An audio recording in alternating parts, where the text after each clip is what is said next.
이번 시즌 챔피언스리그 결승전 대진은 독일의 도르트문트 대 스페인의 레알 마드리드로 상당히 의외의 대진으로 결정됐습니다. 아마 조별리그 끝난 이후에 토너먼트 진출팀을 보고 도르트문트와 레알이 결승에서 만날 거라고 예상하신 분들은 거의 없을 것 같은데요. 파리 생제르맹 대 바이에른 뮌헨, 이강인 대 김민재, 이런 대결을 기대했던 많은 한국 팬들에게는 엄청나게 아쉬운 결과가 아닐 수 없습니다. 특히 김민재가 소속된 뮌헨의 경우에는 경기 종료 직전에 나온 치명적인 오심에 휘말리면서 12년 만에 무관을 확정짓고 말았죠. 하지만 오심을 제외하고 경기 흐름만 보면 눈을 뜨고 쳐다봐도 믿기 힘든 장면들이 연속해서 나왔던 명경기였습니다. 후반 68분에 터진 데이비스의 원더골은 이 선수의 챔스 데뷔골이었는데 결과적으로는 빛이 발하긴 했지만 골 장면은 새벽에 잠이 확 깰 정도로 멋졌거든요. 그러나 종료 직전 반전 드라마가 더 놀라웠죠. 76,579명의 홈팬들 앞에서 끝까지 포기하지 않은 레알 마드리드의 역전 드라마는 여러 번 돌려봐도 아깝지 않을 투지 넘치는 모습이었습니다. 그 와중에 최고의 골키퍼로 인정받아왔던 마누엘 노이어의 실수가 나왔고 주심과 부심의 마지막 옵사이드 오심은 오게티 그 이상이었습니다. 후반 중반까지 원정을 놓은 뮌헨이 잘 버텼는데요. 이미 살아있는 레전드인 노이어 골키퍼가 후반 59분에 호드리구의 날카로운 프리킥 슈팅을 오른쪽으로 몸을 날리면서 기가 막히게 막아냈고 곧바로 1분 뒤에도 벨링엄의 패스를 받은 비니시우스의 오른발 중거리 슈팅까지 노이어가 몸을 가볍게 날려 쳐냅니다. 노이어의 선방쇼로 실점 없이 버틴 뮌헨은 후반 68분에 터진 데이비스의 원더골로 결승행 기차에 먼저 탑승했습니다. 케인의 패스를 받은 데이비스가 왼쪽 측면에서 리디거를 따돌리고는 기막힌 오른발 슛을 때렸는데 그게 골문 오른쪽 구석으로 정확히 꽂혀버렸죠. 하지만 후반 88분에 믿기 힘든 장면이 뮌헨의 골문 앞에서 벌어졌습니다. 비니시우스의 중거리 슛이 노이어 정면으로 향하면서 쉽게 공을 잡을 줄 알았지만 공이 튕겨버렸고 교체로 투입된 호셀루가 포기하지 않고 달려들면서 오른발로 동점골을 밀어넣은 건데요. 현존하는 최고의 골키퍼로 꼽히는 노이어가 이런 실수를 저지를 줄은 몰랐다 보니까 정말 단 1%의 세컨볼 확률에도 포기하지 않고 끝까지 달려든 호셀루의 집념이 빛났습니다.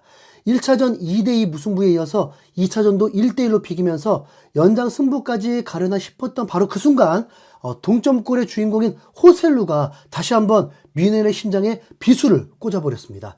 정규시간 종료 직전에 날린 리디거의 얼리 크로스를 호셀루가 또다시 오른발로 밀어넣으면서 극적인 역전골이 터졌죠.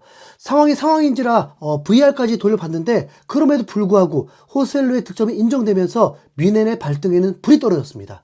추가 시간 역시 다행스럽게도 넉넉히 주어지면서 뮌헨에게도 여전히 기회가 있는 상황에 경기 시간 103분 무렵에 데리우트의 슈팅이 레알의 골문 안으로 들어갔습니다. 하지만 데리우트의 슈팅 직전에 이미 부심이 옵사이드 깃발을 들고 있었고 주심 역시 휘슬을 불면서 경기를 중단하듯이 의아한 판단을 이어갔는데요. 호셀루의 득점 상황처럼 VR을 돌려서 좀 자세하게 살펴봐야 할 상황임에도 불구하고 그냥 필드 위 주심과 부심의 판단으로 득점이 인정되지 않았습니다. 당연히 한바탕 소동이 일면서 뮌헨 선수들은 물론 코치진까지 총동원되어서 주심에게 격렬하게 항의를 했지만 이미 내려진 판정은 번복되지 않았죠.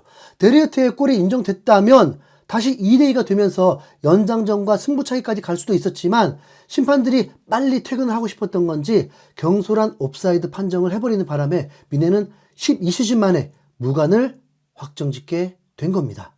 투엘 감독은 경기 후에 기자회견에서 대놓고 심판은 휘슬을 불어서는 안 됐다. 우리가 세컨볼을 따내는 것을 봤고 우리에게 슈팅 기회가 있다는 것을 인지했다. 매우 잘못된 판정을 내렸다. 이는 규칙에 위배된다. 부심과 주심 모두 재앙과도 같은 결정을 내렸다. 배신감을 느낀다라면서 심판진을 향해 직격탄을 날리는 모습이었고 뮌헨을 구원할 뻔했던 당사자인 데리우트도 분노를 감추지 않고 인터뷰를 했죠. 독일 매체인 빌트는 데리우트가 분노하며 믿을 수 없는 판정이다. 옵사이드가 되더라도 상황이 종료될 때까지 플레이한다는 규정을 만들었다. 그런데 오늘은 규정이 적용되지 않았다. 판정에서의 이점이 항상 레알 마드리드에게만 주어진다고 말하고 싶지는 않지만 그게 오늘 같은 차이를 만들고 있다라면서 레알이 14번이나 챔피언스리그에서 우승한 건 심판들의 편파 판정 덕분이라는 식으로 매우 위험하기까지 한 발언을 했다고 전했습니다. 심지어 뮌헨의 막스 에베를 단장까지 나서서 아주 이상하고 의심스럽다. 데리우트의 슛 직전에 심판이 휘슬을 불어서 VR이 선언되지 않았다. 심판이 분명 자신의 실수라고 말했지만 이는 모두의 예상과는 다른 판정이었다라면서 마찬가지로 심판진들을 의심하는 모습이었죠. 하지만 이미 결승대진은 완성이 되어 버렸고 12년 만에 미네는 트로피 없는 시즌을 확정지으면서 완전히 실패한 시즌을 보내고 말았습니다. 특히 우승을 위해 토트넘을 떠난 케인에게는 더 많은 시선이 쏠릴 수밖에 없었는데요.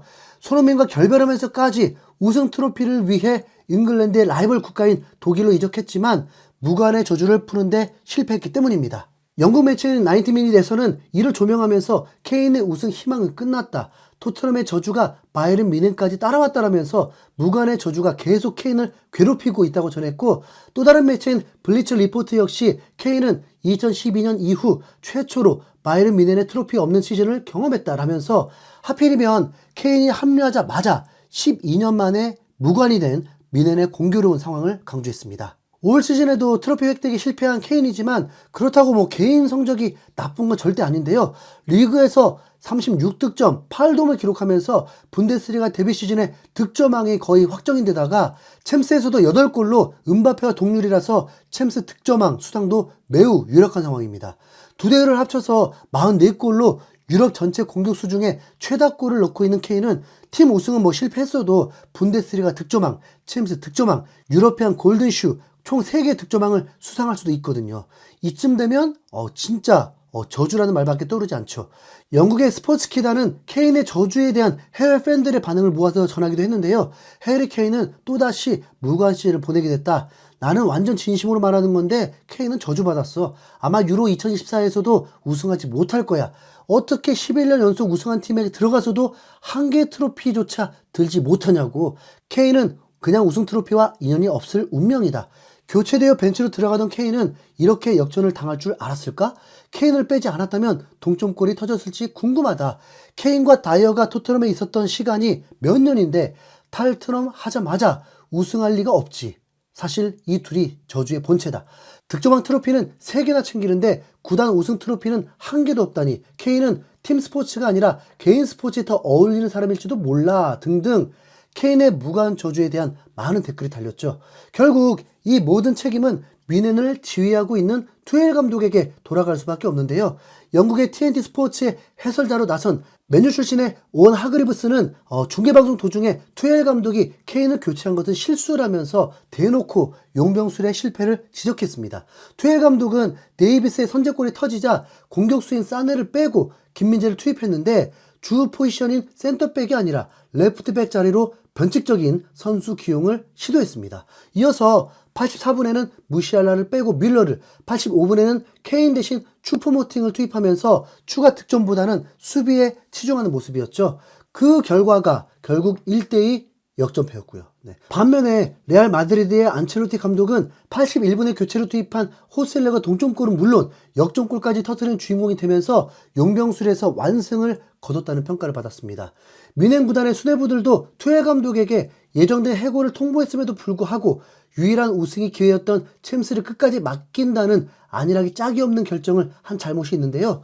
총체적 난국으로 김민재 이적설까지 나오고 있는데 이참에 그냥 프리미어리그로 넘어오는 것도 오히려 전화위복이 될 수도 있습니다. 케인이 분명 뮌헨에서 행복하고 떠나지 않을 거라고 했었는데 탈락하고도 같은 마음일까요? 여러분의 생각은 어떠신지 댓글로 알려주세요. 이상 흰수염고래였습니다. 감사합니다.